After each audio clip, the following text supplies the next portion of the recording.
my name is John, and you're all very welcome to Guinness Storehouse, the home of Guinness. Arthur Guinness could never have imagined we would be standing here when he began his journey back in 1759. On the floor here, you can see the lease. This is the lease that Arthur signed for a period of 9,000 years. This is a very substantial commitment, but as we say around here, Arthur was a man of great vision. On the bottom right-hand corner, you will see Arthur's signature. This signature is recognised worldwide as appears in all cans and bottles of Guinness. So we here at St James's Gate have been brewing for over 250 years, and in fact the building we are now in was used up until the late 1980s to house the fermentation process.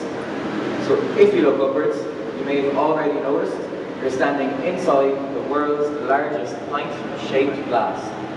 If we were to fill this glass with Guinness, it would contain 14.3 million pints, and that's roughly 3 times the size of the population of Ireland.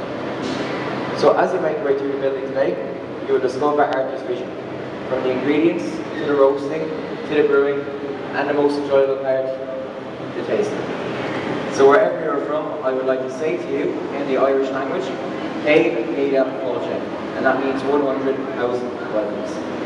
So by the time we finish the training here today, you're going to have the chance to go to our 4th floor, Guinness Academy, and pull your own perfect pint of Guinness, or you can go to the Crafty Bar on level number 7 and enjoy a 360-degree panoramic view of Dublin city centre.